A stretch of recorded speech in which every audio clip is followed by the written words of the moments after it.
expecting, still nursing, consider the protocols of what to avoid and what they can do and what they can't do. Welcome to this week's episode of Beauty Babble. Today, we're talking about services and treatments you can offer your pregnant clients. Hi, Suzanne. How are you doing? Great. How are you, Doreen? I'm doing well. Thank you. So, this is going to be an interesting topic because I think a lot of times I'm trying to think back on when I did services. I was always nervous about having pregnant clients because I didn't want to, do anything harmful. Of course. And the thing is too is I know from when I had kids to when you've had kids and people having kids today, it's changing all the time.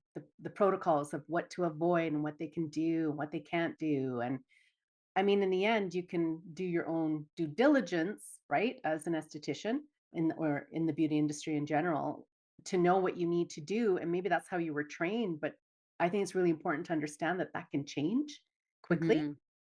And I always say go to your brand, right? Look at the brand. Is it the pedicure? Is it the waxing? Is it a facial? Is it equipment, lash lift, lashes, like whatever it may be, and ask the questions. And maybe I would say if you reviewed it yearly is a great way to look at it because typically a good brand is going to say alert, alert, change in product, be aware, Right. right? That would be one thing, or it should already have it in there. The precautions within the product itself, I think is a good thing, Yeah. but it's not all bad. I mean, it's not that you can't do anyone that's pregnant. It's just understanding, I think, if you've never been pregnant is one thing to consider, like you can only understand by what you read or hear, but what Mhm. goes on the first trimester, the second, the third, like, all the things to consider, I guess. And then we can kind Absolutely. of talk about a couple treatments. Like I remember, one of the ones that came up was whether or not you should be tinting or not, because it does absorb, right? Even Mhm. brows, even though it's small. And I remember going to my insurance company because the brand was one thing, but then I felt like I needed to know just to make sure. Because in the end, you think it's all good, but then, is it or isn't it? So in the end, I just want to know if I'm going to be covered should something go wrong with a client. Because when they're pregnant, their skin changes. Anything can Mhm. change. Like, their sensitivity to Everything product, changes. what they could have used before, they can't now. It's like food. So I remember with one of mine, I love my coffee, and then I used to have a coffee in the morning, in the afternoon, probably an espresso at night, like, I had a lot of coffee, and I couldn't drink it. I couldn't even smell the stuff, it tasted horrible while I was pregnant, so I didn't have the coffee, but I don't know if that's to say that you shouldn't or should have, or I'm not gonna get into that part of it, that'd be your doctor to discuss those things, but I noticed the things in me that apparently changed drastically of what I liked, the smells, the tastes. So it is true, your body goes through a lot of things. So if you're doing clients, that's something you should consider. And maybe your menu could be set up for anyone expecting. Yeah. Here's the things you can do. You know, it's I like think it's a good consideration to have, and when yeah, you touch about smells, like, that was a big thing for me when I was pregnant, was I couldn't stand strongly scented products or anything, like, I had to have a scent-free home, and so even when I was working, in that's how I knew I industry. was pregnant, was everything was making me nauseous, the smell of everything, so in your intake form, it could be, we always have that, "Are you pregnant?" But even before you do your treatment, as you're talking to your client, something to consider asking is like, have you noticed any changes in, how you react to product or how you handle scent or something like that? And that could Mhm. be, a consideration while you're doing your consultation. But think about that while you're preparing. If you're going to make a treatment, have treatment offerings for pregnant clients, is go light on Yeah. maybe some of the scents, and then you're playing it safe. And it's also because the skin does change, it's just, less sense, it's less likely that they're gonna be reactive in a way. Well, and like they say, some of the articles I've read was the first trimester is that they're because the body is changing so much, so drastically, even though it's a tiny little thing in there, but you become much more sensitive, as you said, the smells, but it can also be to the skin. So that is everything when you think of this industry, everything is skin related. Pretty much that what we do. So being aware of that, I think is a good first thing to look at, and then understanding what trimester are they in? What's the next thing to consider? Like that second trimester, I remember reading, what was it about? No hot facilities, so sauna, steam room, the baths. So think how warm the room is itself. I mean, even I'm not saying that's you can't avoid that, but you can consider what are some things like they won't want a blanket. Maybe they don't. So you can consider all that. If your spa has all those lovely things, let me know who you are because that sounds very interesting. But, to consider that side of it, if you are new to bringing in prenatal treatments specific to, then think about what they're going through, right? Their skin's going to change because of hormones as well. I mean, pedicures, a lot of people are scared to do pedicures on pregnant ladies. It's like, well, you're fine if you were taught properly and what to avoid at the back of the heel. There's some pressure points in there, but I mean, pregnant lady would like a massage on the calves. I mean, their feet, and you're not going to do like a draining treatment, like no slimming, no heavy leg treatment specific, but you can help with the circulatory system because that's one thing about the lymphatic system is that it doesn't work by itself. That's why getting up and walking is really important because it works with the circulatory system to get going. It doesn't just move on its own, if I can say it like that. It's like a pumping action, right? So, how to drain, you could tell them things that they can do, but you can't give them the products for it because it's a detoxifying system with the lymphatic itself. So I think being aware that the swelling of the ankles and the calves and the feet and the legs and stuff, you don't want to say, "Oh, I've got a great, heavy leg treatment for you." It's like, that's a contraindication, right? So knowing your Absolutely. product is a big one. I think that and that leads to another thing we talked about, which was body treatments, like detoxifying body treatments that again falls under that same thing, not to av- avoid them while pregnant. But does that mean you have to avoid all body treatments? Well, no, I think you can adjust. I mean, they're going to exfoliate at home, so it's probably going to be the ingredient itself, what's in the exfoliant. Let them know that their skin is going to probably be a lot more sensitive, so they can't scrub like they used to. Let's just say, like, those mitts. Maybe that's something to say, hey, you know what? We just waxed, we did your, Brazilian waxing. Just be mindful that you're a lot more sensitive, so you probably can't go as hard as you used to. You might need to do less and more frequent, right? So Mhm. it's just giving them enough knowledge to understand that their skin has changed. And the other thing is they're going to be a little dehydrated, probably because it's pretty tough. I mean, the baby inside is going to take everything it's got to survive, and it takes it from you, you know, the host. Yep. It sounds I so think bad. when you say the exfoliating and waxing, warn your client before Brazilian wax that it's gonna hurt a little more. Yeah, even any waxing. I Any remember that waxing. waxing my underarms were sensitive enough, but then it was like, "Oh my god," and then the skin is looser because Yeah. of the relaxin hormone. So there was a lot of things taking place to consider to make it better, right? Mhm. But yeah, And even educating them, because although your yes. client is the pregnant one, they might not be aware of all the ways their skin can change and react to certain treatments. So even if it's just a smaller area waxing, let them know it might be a little bit more painful than before, or their skin might react differently than it did before, but it's just part of, Mm. you know, the joys of pregnancy. Well, another thing too, when you talk about body treatments, because if anything, I think they're the ones that will want to have the body massage. They'll want to have treatments done. So what can they do? So I mean, a gentle exfoliation. You can even add water to it a little bit just to soften the granules for your Mhm, client. And what like maybe there's a milk lotion idea that helps exfoliate. Like there's so many different ways that you can adjust to. And again, just know your brand. Ask mhm. them what they have. Maybe they have a protocol in place and you didn't know.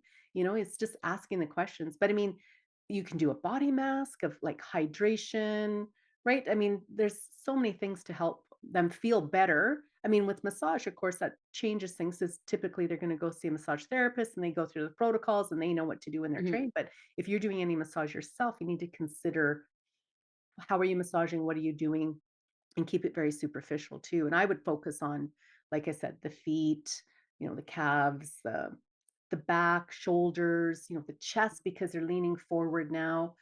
Yeah, I mean, they still can do things. But the other thing is the smells. I mean, I've read two things, for example. Don't do lavender if you're pregnant. And I've seen another where it says you can have lavender. So what's the right protocol? So there I would just ignore it. If it's not a clear indication, but I would go to the Avoid. product line. Yeah, like if you're using essential oils yourself, you can get them pre-blended for pregnancy, right? So there's things that you can look for on a good quality body line or essential oils that you can blend yourself, meaning it's ready to work with a carrier is what I mean by that, or to add to your scrub.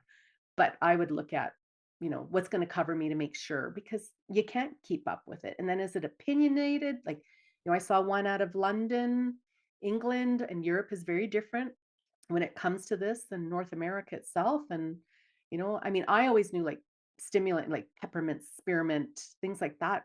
I always avoided with pregnancy. Rosemary was another one because I used a lot of essential oils when I had my spa, but I worked with a brand that, I mean, she was an aromatherapist. She blended it. Mhm. She knew exactly what was going on. It was Health Canada approved. So I didn't have to think about it. I knew this is not for pregnancy, and they had contraindications in there for everything. And then I would just say, "What do you have for pregnant women?" And that's what I'm just bringing the protocol. This is only thing you can use, nothing else. So, it's I just think that's important to note because as an esthetician, you're not an expert in product chemistry and makeup, and you don't have to put yourself in that position. If your product line that you're carrying doesn't have, if they're using essential oil, but don't have a pregnancy safe one, don't blend to thinking you read something online that told you it was okay because there a I know when I was pregnant, I avoided all essential oil. I didn't care if it was said it was safe or not. I just didn't use it. right, and that's gonna be a person's preference. So even if I said, Exactly. "I have this and it is approved, it's okay." If the Ask. client isn't comfortable, don't just Mhm. use it. You have to still I'd have that on the client form as a little tick off. Yep. Today's world, back then, it wasn't quite the same as today, just saying. Mhm. So that's why everything is you're signing consent forms, your consultation forms, you're doing all that to protect you and as the esthetician. If you work for someone else, hopefully your employer has that in place for you too, because you're still a part of it. You'll Yeah. be protected under them, but that doesn't mean you can wipe your hands from it either. It's like when we talked about, chemicals with tints. I mean, now there's a lot more, I don't know if the word is natural tints, if I can use that, Mhm. but less chemicals involved. One was interesting was lash lift because I remember mentioning to you, it's like, I mean, back in the day, the spiral perm was hot. But you couldn't do a perm when you were pregnant. It wouldn't take, and it was no good for you because of, I mean, well, you think that's not quite the level of the chemical solutions you're using on a lash tint, but it's still a perming solution, Yeah. and it's in there, it's by their eye. So, it's can you do it? I'd go to the brand and find out, and if it's a reputable brand, they're gonna stand by their Yeah. what they say. If they like, "Oh, if they give you wishy-washy, don't do it." You want it in clear writing under the brand that it is safe for pregnancy. And then you're covered because your protocols, your equipment is the same thing, right? It should be in the protocols.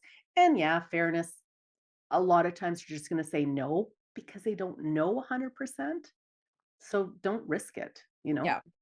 And again, that hormonal change is so much like they could be fine one first trimester and the second trimester, boom, they're reacting to something. So again, it's just always being extra cautious. Think about those, patch test ideas maybe, Mhm. because it does change all the time, right?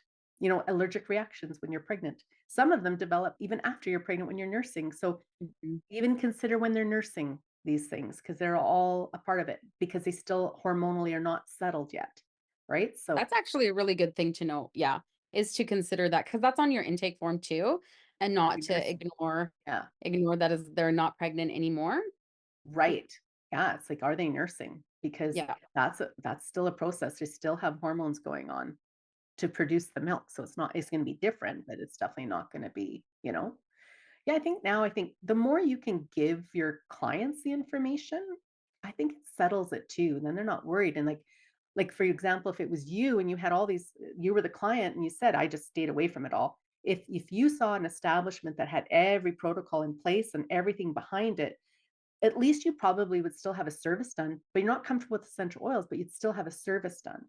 Whereas Absolutely. I know sometimes that when people have had a service, they're gonna have a service and they're like, "Oh, well, do you think I could do this?" And they ask you right then and there on the table. And you go, "Oh, yeah, I think so." Well, that's not good. You Yeah. can't be that way, right? So then they're gonna be like, "Maybe I shouldn't do this." And then they freeze and they're not coming back into that place for anything. So I think it's another thing to consider within reason. You can't have it all on your website or somewhere of information. I think it's important to have that. Part of your consultation is important. Information, like maybe your menu is, expecting, still nursing, consider these. Like it's good to have that's what a I website's was for. gonna say that.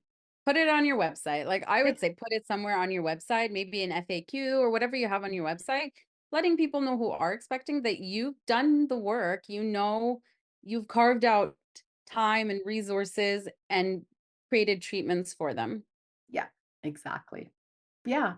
And sometimes, unfortunately, it's like skincare. They break out. Should you be doing like the big, strong chemical peels? Find out from your brand, No, it's a right? I'm just, contraindication. I know, but today, like people are just thinking they're a lot more are thinking they're the chemist. Like they know what they're doing. But I think we're forgetting there's that line of, okay, you might be really confident, but there still needs to be a line of where you're taking this. And that concerns me from people I've met and I've had interesting conversations of explaining the why behind it. Mhm. And there's a small percentage that just aren't listening. And the more educated the clients are in the world, the more they're going to see you. And that's going to be a problem, right? And then you'll Yeah, be reported. And then maybe it's actually a provincial guideline. Like it could be falling in your guidelines too. I mean, usually that's a cleaning protocol, but each province is different now. Some have their licensing, some are journeymen. Like they're going to have their own situations and their rules, if you wish. And they're there for reasons to protect you and the consumer, right? So, absolutely. oh, man. Especially with like, yeah, follow the rules. Yeah. Or and if you don't understand why it's a rule, go find out. Yeah. It's like I remember, well, I won't get too much into it. And chemical peels, we know that has changed.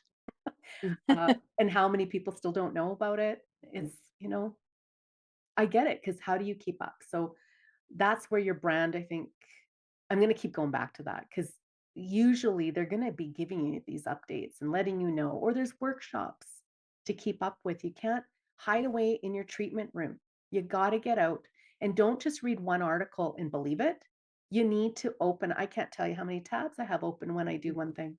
Well, what do they say here? I purposely will Google something into Europe because their standards are completely different. I wanna see what they say, right? So then it just helps me to have a better understanding, and sometimes I'm still neutral and I don't know what to do. Guess what? I'm not doing it. I need I would say too, like, you check your source on when you're reading something online, like, when I was doing research for this episode, there were some spas that had information about but I'm like, they're just I would rather get my information and take that and not disregard it, but take it and then look somewhere else. Is there, like, some medical medical references, source? right? Right. Yeah. Then you go so I think it's just like Mhm. looking at who's posting because literally anyone can post anything anywhere. Yes. Isn't that the truth?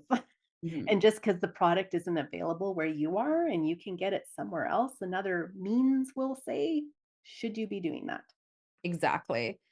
Yeah. Exactly. But otherwise, pregnancy and after baby, I mean, they're going through so much physically, mentally, emotionally. It's such a great place to have a service. I remember doing services on ladies that were and they just felt so good after. Mhm. And you could even do your own protocols. Like you start with tea, elevate their legs, have some quiet music. Like it's a whole experience. I mean, you and I have Yeah. talked about that experience, but maybe that's Mm. that's the ritual of a treatment. It doesn't just physically have to be a Brazilian, Yeah. right? Like, could you do something for them? Maybe that's all they can do and that's all they want to come in for, but could you make it ambiance better or help More them holistic, right? We've more talked about this holistic. a lot, like the Yeah. whole experience from when they walk in, because really, Mm. not that everybody doesn't need it, but when you're going through all those changes in pregnancy, you need it most. Yes, you do, 'cause you're about to, take care of some other human and it started already in you, so, yeah. Exactly, yeah. Mhm.